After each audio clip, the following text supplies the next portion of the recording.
The conversation. Waiting in the lobby of the Four Seasons Hotel, I looked for something to occupy me. I hated waiting in the lobby and being looked at by passers-by with suspicion. Nothing better to shop, I thought. After all, I had enough time. The stores were on the second floor. The lady had told me earlier. I drifted along the freshly waxed and shining white marble floor marked by jade green marble, marking the boundary, just like the shade of deodar I had seen in Kashmir. Catching the pneumatic whiff of lemongrass as I passed, I looked at the array of stores which lined the lobby on the second floor. It wasn't a busy time, and only a few foreigners moved in the stores looking for souvenirs. There was an expensive handbag store, which I passed, in succession with a shop yet to be opened for the day. A huge coral necklace hung on the bare neck of the mannequin with an intriguing silver elephant mounted on an oxidized silver base as a centerpiece. Caught my attention. The black slender shoulders of the dummy were draped with golden shawl adorned with small elephants, sewn over the black silk thread. It was intricate work and exquisite, showing good craftsmanship of the land. I looked up to find the name of the shop. Souvenirs from a far off land. The wooden hand painted plaque hanging by black chains announced. I walked in, gazing in a trance at the shawls hung high, cascading from the frames. They were lined across according to their shades, making a rainbow of sorts. The effect was mesmerizing, like a colored mirage one could not get enough of. I stood in the doorway, intrigued, touching a few pieces to check the softness of the material and turned the tag of a few pieces to check the price. The shopkeeper sat passively behind the wired mesh in the corner, playing a game on his mobile. He did not look like a local, perhaps a foreigner who had shifted his base, finding home in Thailand. His skin was fair, far too fair to be from the hot tropical climate. British, I thought, looking at the color of his golden mustache and his receding hairline. I checked the jewelry displayed in the glass case, illuminated by the bright incandescent light falling upon them from the overhead lamps. Each gem sparkled as the lights danced on them. This one, I finally said, pointing my painted fingernail onto the piece. He got up from his revolving stool, switching off the mobile game, and came behind the glass display where I stood. This one? He said, placing his finger on the piece I had laid my eyes upon. I nodded in consent. Surprisingly, his accent was not British or European, but very Indian. I looked up to face him, checking my suspicion. Are you from India? I asked out of obvious curiosity as he pulled out the desired neck piece out. He looked up at me, studying me in response, and then stated in a non-alarmed voice. I am a Kashmiri, he said with conviction. So you are an Indian, I retorted, feeling slightly abashed by his response. No, a Kashmiri, he reiterated. Being an Indian myself and having gone through my history and geography lessons rather well, the statement did not bode well, neither to me nor to my mind. It was so bashful and thankless on his part to be calling himself a Kashmiri and not an Indian. After all, who paid for their subsidized power bills and the heavy cost of maintaining the military just to protect the borders? We Kashmiris want to be left alone. It's India and Pakistan which keep laying their claims upon us, blatantly. He explained, looking at the perplexed look I carried. But wasn't that the Maharaja who came to Nehru at the last moment and joined the Indian side? I defended, feeling the blood rising to my face. Here, he said, placing the gold neck piece upon my hands. The gems sparkled and danced as the light caught them. It was a piece of rare craftsmanship, where the handmade hinges clasp the gem like the claws of a hawk, gripping a branch perched high, sharp and strong. It's a handmade piece, he prided, his face beholding the glow of a fair merchant, whose goods are too good to be found anywhere else.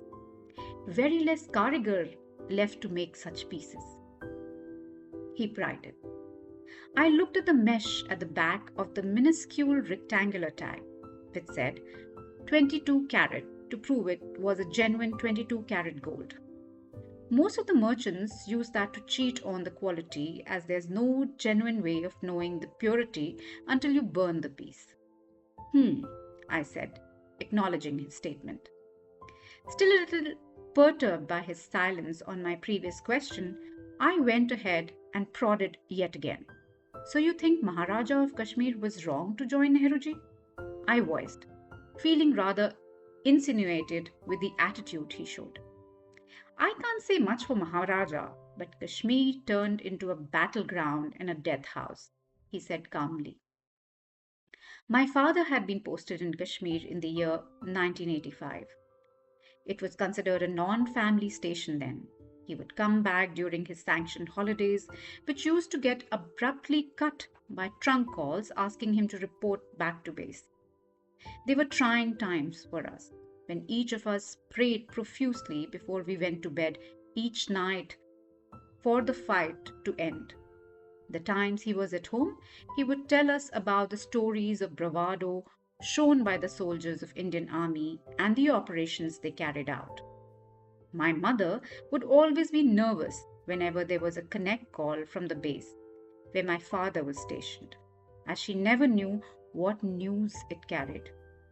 At the tender age of 10, I had seen my best friend cry inconsolably after some soldiers had brought his black box back from the base with her father's name and rank painted on it in white. He was not coming back from then on, and she was never the same. I visited Kashmir Valley a few years later when it became relatively calm for monitored visits from the valley, while my father was still posted there. Driving along the roads felt like moving through a guarded fortress. What I distinctly remember was the valley, with its pristine white snow yet to be treaded upon, the silent and pliant beauty of the dull lake enchanting us as we watched the expanse of the lake. We ate fresh cherries and apples of the season, bought in by the local vendor, a man who wore the same grey faded firran every day, with radiant red cheeks and pointed chin and joyous grey eyes. He gave us a fresh feed of local stories of ghosts, mountain trolls, and fairies alike. To me and my brother sat in the garden enjoying the fruits. I loved looking at his eyes as he told the stories. The world outside his eyes looked less believable than the one he created with his fables. Then once again the valley got engulfed in flames, and the Jannat once again became a place you'd not dare to tread, with masked terrorists ready to prowl in regular blasts which were heard in news. Parleys and negotiations amongst important men with their masked counterparts to bring peace to the valley became more frequent. Tourists and foreign passports and dignitaries' kin became easy bait for negotiating the release of jailed terrorists, and the land became synonymous with rising casualty, headcount, and bravery medal awarded posthumously. We had been but a mute spectator to the carnage, which came upon the valley, glued to our TV screens, watching the news fade by in the days after the blast and encounters. I watched the man trying to understand his agony as he grieved for being away from his land, the place he grew up and rested in. Each party talks about autonomy and plebiscite, but none deliver. The valley has become a stage for army and terrorism, he said, sighing heavily. The Kashmiri Pandits replace and rendered homeless, and the rhetoric of freedom too freely used and abused by the political parties, he said as his nostrils flared and face reddened. Despite my initial fury, At his insistence on being called a Kashmiri rather than an Indian, I was quiet. I let the man rent. He had every right to be angry, displaced from his home and forced to stay and start a new life in a foreign land. He was a man just trying to keep his identity, and like his land, asking for his peace to be left alone in peace to flourish and prosper. It is the people who have always suffered, he said, his eyes mellow and his face forlorn. At the hands of the government and rulers, it is always the people. I kept quiet. I was at loss of words and still kept on examining the piece I held in my hands, feeling the smooth mesh on my fingers. No words could make him have what he had lost. His home, friends, his family perhaps. We were indeed outsiders. Outsiders to his woes and worries and the pain he had faced. I looked upon and smiled gently, gazing into his grey eyes. The eyes, having witnessed the reality, expected more than mere words of consolation and empty promises the government had given them, had sunk with time and did not seem they were even truly joyous. I kept the piece back on the counter and asked for the price. 28,000 baht, he said. I mentally calculated the conversation and conversion and eyed him with suspicion about the price. It cannot be that expensive. Tell me the more reasonable price. He smiled back at me meaningfully, as if he knew he had overstated the price. Tell me something. Has anyone ever left a piece of land alone? It has been conquered, plundered, and named in the name of religion, country, and victory. Boundaries marked, armies installed, all in the name of ownership. Who truly owns a piece of land, or people who dwelt there? No one really knows, I stated as he redid the calculations on his computer. 2750 and not a penny less. That's the maximum I can do, he said, looking up. That's true, he replied thoughtfully, as an afterthought to my comment. I pouted a little, examining the piece again before I splurged on another piece of jewelry, imprudently. For me, it felt more like I was paying him for what he had endured, and somehow I felt responsible for him moving out of his house. I knew I could buy that piece back at home at half the price without haggling much. I'll take it, but throw in a nice gift box. You know I can buy it at half the price back home in India. He smiled at me and nodded.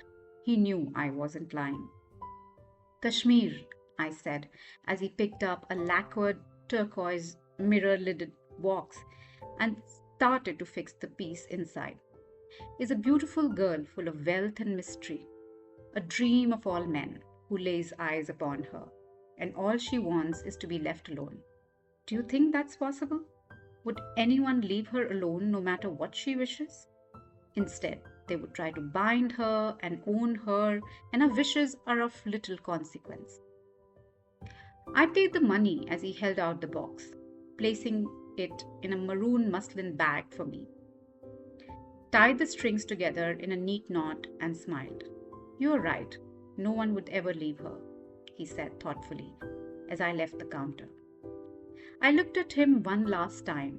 His eyes were the same shade of grey as the local vendor who bought us fruits. I remembered the tales he had told me and the belief I had in the world he created for us in his stories. I had been bitter since my father lost his life in one of the terrorist attacks in Kashmir. I always felt wronged and left alone to carry on my own. The Medal of Honor my mother was presented at the ceremony held in Rashtrapati Bhavan did not take away the pain of loss I felt all my life. Somehow, I blamed Kashmir for taking my father away from me. I hated the people who called him a hero and his loss a sacrifice. He was sacrificed for Kashmir and we suffered all our lives trying to make it work. I always thought of what my individual pain was higher than that of others. I had never met a displaced Kashmiri who had been rendered homeless in a person before.